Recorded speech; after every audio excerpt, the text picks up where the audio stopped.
Assalamualaikum warahmatullahi wabarakatuh. Berjumpa kembali di channel Ardiko Ramos. Informasi mengejutkan bagi sahabat-sahabat P3K teknis terbaru pada hari ini. Berikut untuk ulasan langsung. Ketua Umum Honorer K2 ragukan komitmen pemerintah, PNS dan P3K hanya mimpi tenaga teknis. Terbit pada hari Rabu 5 April 2023 dari JPNN. Disampaikan oleh Ketua PHK 2I Zahirudin Anto menilai pemerintah tidak punya komitmen kuat menyelesaikan persoalan tenaga non-ASN ini. Sampai saat ini belum ada kelihatan tanda-tanda pemerintah punya niat tulus menyelesaikan masalah tenaga non-ASN terutama honorer K2. Kami meragukan komitmen pemerintah menuntaskan honorer sebagaimana amanat Undang-Undang Nomor 5 Tahun 2014 tentang aparatur sipil negara, kata Udin sapaan akrabnya honorer K2 tenaga teknis kepada JPNN. Tidak bisa dipungkiri untuk sahabat-sahabat yang masuk K2 ini bahkan mempunyai masa kerja di atas 10 tahun ya sahabat-sahabat. Selanjutnya, sesuai dengan Undang-Undang Nomor 5 Tahun 2014, ASN itu ada dua, yaitu PNS dan P3K. Sampai saat ini ujar Udin, jumlah honorer mencapai 2 juta lebih sehingga sampai kapanpun negara tidak akan mampu menyelesaikan dalam kurun waktu 5 tahun terhitung mulai 2023. Menurut Udin, penyebabnya karena nomenklatur yang mengatur tentang jabatan sangat mengikat. Kemudian negara tidak akan membuka peluang lebih untuk menyelesaikan honorer. Sebagai bahan pertimbangan, kata Udin, honorer yang bekerja di instansi pemerintah pusat maupun daerah punya latar belakang berbeda-beda, baik dari kualifikasi, kompetensinya maupun bidang jabatannya. Guru, kesehatan, dan penyuluh adalah kelompok jabatan yang sudah berada dalam jabatan fungsional sehingga kualifikasi pendidikannya sangat jelas dengan standar minimal D3. Kelompok jabatan teknis administrasi lain yang bekerja di instansi pemerintah daerah didominasi kelompok jabatannya adalah struktural dan sebagian kecil jabatan fungsional, ujarnya. Ditambahkannya, jabatan fungsional sejak 2021 bagi pemerintah daerah sangatlah baru sehingga untuk menjabat pada jabatan fungsional melalui pengangkatan pertama, perpindahan dari jabatan lain, penyesuaian dan promosi. Melanjutkan yang terjadi ya sahabat-sahabat.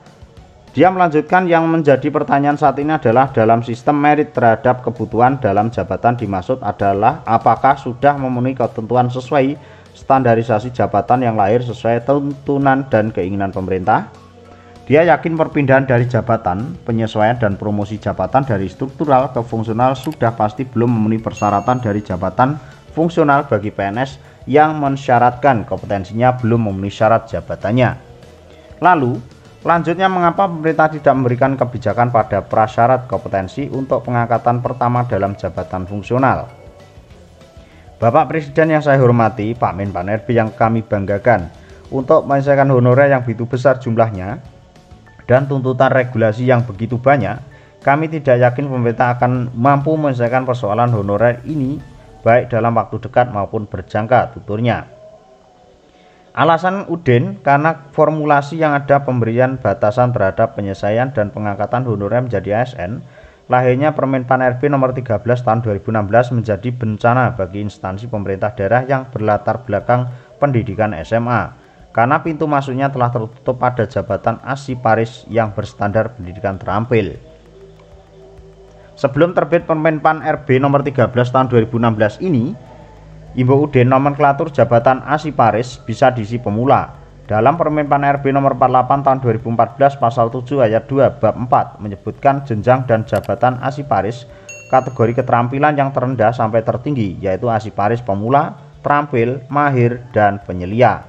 Inilah yang menjadi hambatan bagi tenaga SMA untuk bisa dibukakan formasi ASN pegawai P3K. Sementara honorer pada instansi pemerintah daerah hampir 80% pendidikan SMA bebernya.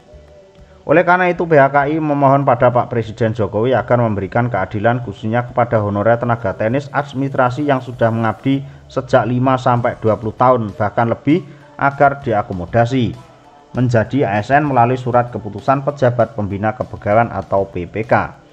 Mudah-mudahan harapan dari sahabat K2 khususnya untuk yang bermasa kerja 5-20 tahun ini bisa didengar oleh Bapak Presiden dan bisa diberikan keadilan melalui ataupun diakomodasi untuk menjadi P3K. Mudah-mudahan informasi ini bisa menambah semangat dan menambah wawasan bagi sahabat-sahabat. Dan kurang lebih mohon maaf. Wallahul muwaffiq. Wassalamualaikum warahmatullahi wabarakatuh.